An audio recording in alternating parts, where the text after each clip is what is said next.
Halo, halo, apa kabar Anda semua? Kembali saya ajak ngobrol Anda bersama dengan Bung Rocky Gero. Wah, keren tuh. Palestine ya, Bung Rocky ya. Ya, saya solidar dengan mereka yang tertindas di seluruh dunia itu karena aktivitas Israel itu dari awal Hmm. berupaya untuk memperluas wilayah kekuasaannya melalui penguasaan tanah dan itu nggak fair, nggak adil karena setiap orang harusnya dapat jatah untuk hidup secara tentram dan Israel berupaya untuk menghalangi hak masyarakat Palestina untuk hidup dengan damai dan punya tanah air. Ya, ya, ya. Dan hari-hari ini kita melihat situasi eh, di Gaza terutama ya. Itu luar biasa ya, Bung Rocky. Dan kita melihat bahwa betul-betul dihancurkan itu wilayah Gaza dan seperti dikatakan oleh Netanyahu, dia menyatakan bahwa selanjutnya Gaza ini akan di bawah kontrol penuh dari Israel. Ya, itu Netanyahu itu arogan. Mhm. Tidak pernah dalam sejarah Israel upaya untuk menghabisi Palestina itu sedahsyat sekarang. Mhm. Kalau perdana menteri dari partai buruh itu pasti mereka akan pakai cara-cara peaceful itu, cara perdamaian. Tapi Netanyahu datang dari partai Likud, partai yang betul-betul konservatif. Jadi kita mesti baca Israel itu juga diasuh oleh dua macam ide perdamaian dan ide kekerasan. Dan Netanyahu bagian dari ide kekerasan. Dan kita nggak tahu itu datang dari mana. Itu pasti tidak datang dari ajaran agama. Ya, ya, oke. Baik, Bung Rocky, kita kita tinggalkan tugas kita kita bersama dengan sahabat-sahabat kita, saudara-saudara kita di Palestina, terutama di Gaza. Kita kembali ke tanah air ya, Bung Rocky.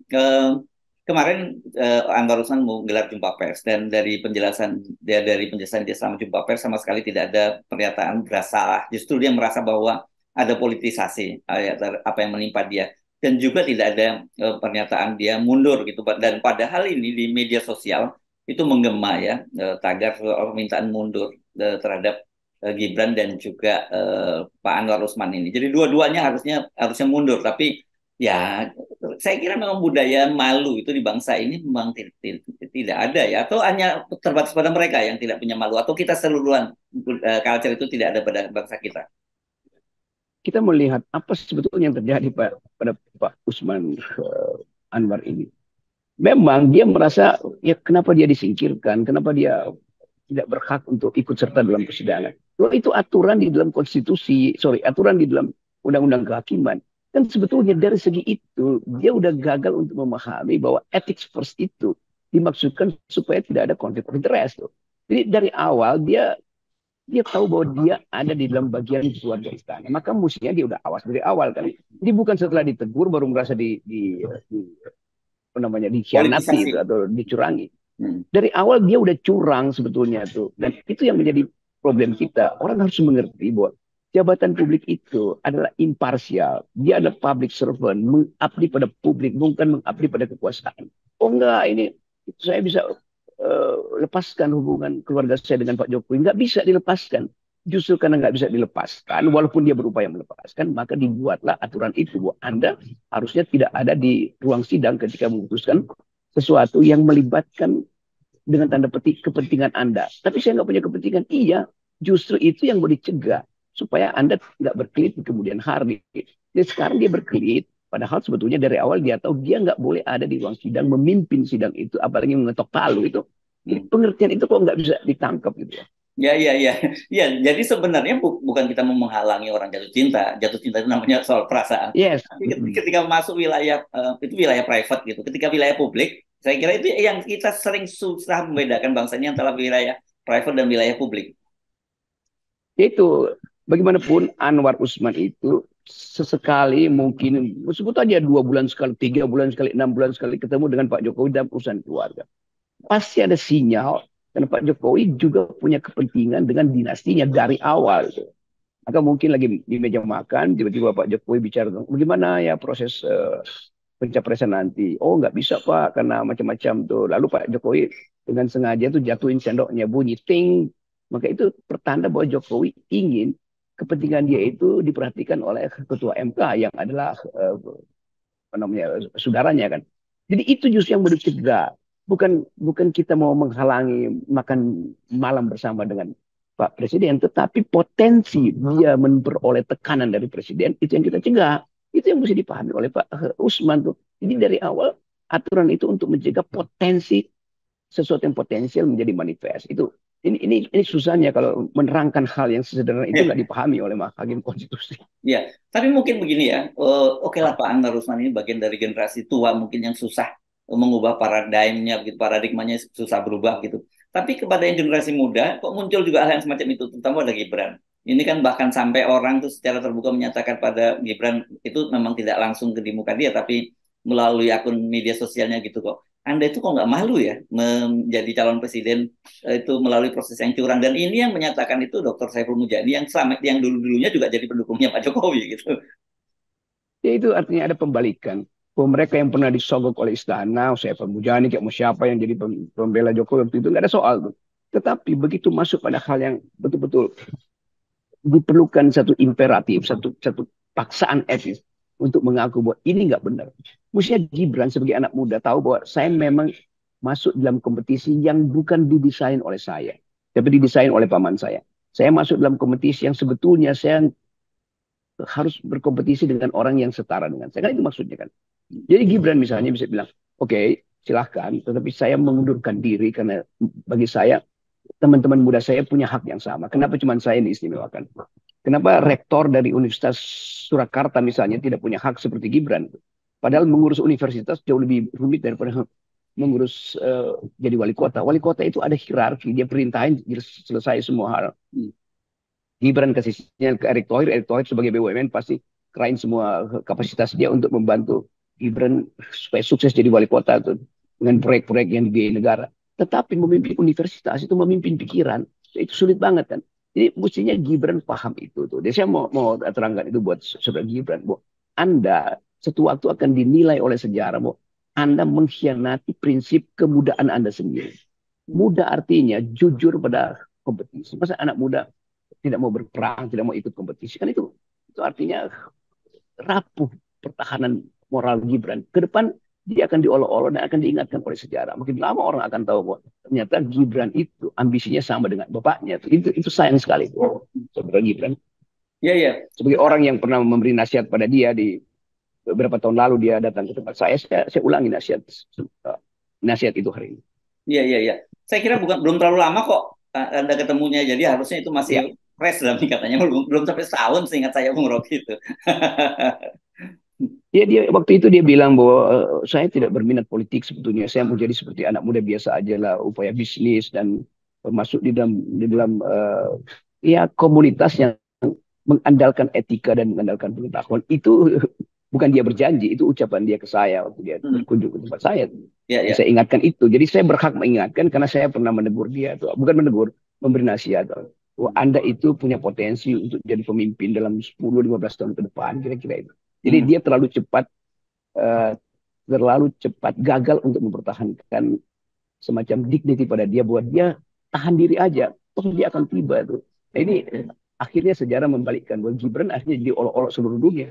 Ya, ya. Oke, ini post factum sih saya kira ya. Tapi pertanyaan, tapi Ya, Anda dulu merasa apa yang dia sampaikan itu tulus atau dari keadaan kemudian sekarang berubah, atau sebenarnya sejak dulu sebenarnya dia itu ketemu Anda itu juga bagian dari upaya dia untuk deception gitu.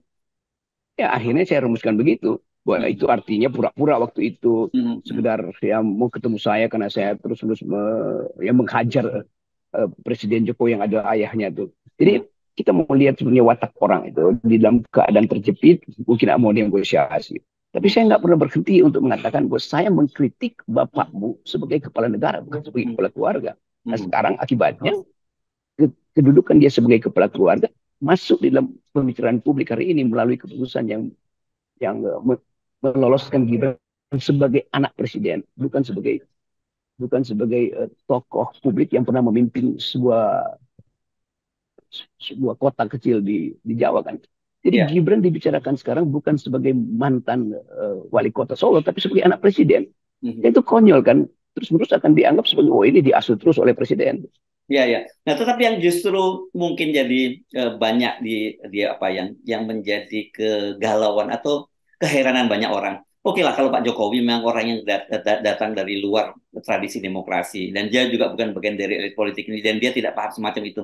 Tapi bagaimana mungkin orang-orang yang sudah jauh lebih lama di dunia politik, bahkan orang yang punya tradisi akademisi. Kita sebut katakanlah kalau di politik ada seperti Pak Airlangga Hartarto, ada Pak Zulkifli Hasan, dan kalau tradisi politik dan akademisi orang seperti Yusril justru membiarkan itu dan menjadi bagian dari itu yang saya kira jadi pertanyaan. Termasuk Pak Prabowo yang saya kira kan ini beliau ini lama hidup di negara Barat gitu sejak kecil dan dia hidup dalam tradisi demokrasi. Gitu. Ya, saya kenal mereka semua. Saya kenal Pak Prabowo, saya kenal Yusril, saya kenal Erlangga. Bu. Jadi itu juga kritik saya pada mereka. Bahwa apa sih? Ya, memang kita tahu bahwa semua ketua partai ada sprindiknya yang dikantongi Pak Jokowi misalnya. Dan boleh nggak dalam saat mulia hari ini mereka mengatakan, oke, kami bersalah karena kami seharusnya tidak boleh mendukung seseorang yang terpilih secara tidak etis, secara tidak demokratis, atau disodorkan hanya untuk memperpanjang dinasti. Itu akan ini yang dimaksudkan satu momentum, satu event untuk menghasilkan ulang Indonesia yang berpikir, Indonesia yang mulia. Kan kita semua lagu yang kita ucapkan setiap kali ada event nasional, lagu kemerdekaan, Nyiur Melambai, Padamu Negeri, semua itu kan didasarkan pada satu fondasi etis yang kuat. Jadi semua batin kita justru diasuh oleh semangat patriotisme itu. Anda akan jadi patriot kalau Anda menolak Gibran. Gibran begitu ditolak, dia disadarkan, maka dia dipulihkan pikiran dia. Oke, saya juga bersalah tuh. Jadi satu momentum ketua-ketua partai ucapkan sesuatu supaya si Gibran juga itu tidak didorong untuk masuk dalam jurang sejarah. Konsekuensinya memang panjang. Pak Jokowi pasti akan panggil Erlangga atau panggil Sulhas untuk tunjukkan, saya tangkap kali ini. Ambil aja risiko itu demi Indonesia yang bersih di masa depan. Dan cuma itu dasar saya dan FNN mengkritik terus. Nggak ada dasar lain tuh. Saya nggak ada kebencian dengan Erlangga, dengan Prabowo, dengan Yusuf, semua itu saya anggap sebagai teman berpikir. Nah, kalau teman berpikir ini gagal untuk memikirkan hal-hal yang mulia, itu berarti dia sedang menanam kebusukan buat generasi ke depan. Ya, Bung Rocky kan kita, khususnya Anda, selalu tidak pernah berhenti untuk semacam adanya harapan bahwa pada akhirnya mereka menyadari itu kan gitu. Tapi ternyata kan sejauh ini ya, setidaknya harapan-harapan Anda itu tidak terwujud. Karena semua proses akan berjalan dan ini ya Gibran akan mau kita terima sebagai realitas dia akan menjadi calon wakil presiden dari Pak Prabowo. Itu apakah masih ada harapan Bung Rocky dalam situasi semacam ini? Karena kita kan sudah tahu seperti apa nanti wujudnya pemerintahan ini kalau mereka dengan segala macam kekuasaan yang ada pada Pak Jokowi akhirnya dipaksakan sebagai pemenang. Ya kalau misalnya Pak Prabowo menang, orang akan lihat bahwa ada cacat bawaan yang akan terus berlangsung tuh. Dan itu akan bikin gesekan antara Prabowo dan Gibran tuh. Karena Prabowo mungkin datang dengan ide bahwa oke, siapapun nggak ada soal sebetulnya mau Gibran mau siapapun. Karena bagi Pak Prabowo dia udah ada di atas angin tuh. Ada apa tidaknya Gibran siapapun yang ditaruh sebagai wakil Prabowo itu yang orang lihat cuma Prabowo sebetulnya tuh. Itu sebetulnya yang harusnya jadi pertimbangan Gerindra untuk kasih sinyal bahwa ada proses yang tidak benar. Dan itu yang mungkin akan jadi pegangan juga supaya Pak SBY juga lakukan hal yang sama. Ada proses yang tidak benar. Sulkas juga, oh iya ya ada proses yang tidak benar. Erlangga juga begitu tuh. Oh memang akan ada semacam kesulitan untuk realignment, untuk mengatur ulang proses pemilu. Itu nggak ada soal. Itu dalam 2-3 minggu ke depan kita bisa capai hasil melalui keputusan MK ini. Kalau diwujudkan, itu artinya teguran bagi semua partai sebetulnya. Bukan sekedar teguran bagi Pak Anwar Usman, tapi juga teguran bagi partai-partai yang mendorong Gibran untuk jadi wakil presiden. Jadi sekaligus ini teguran peradaban pada ketua-ketua partai supaya pulihkan kesadaranmu bahwa kita ingin menuntut Indonesia yang berpikir, bukan Indonesia yang gampang disogok oleh kaleng keungguan. Ya, ya. Ya, saya kira situasi ini betul-betul membuat kita semua jadi muak ya, Bung Rocky ya.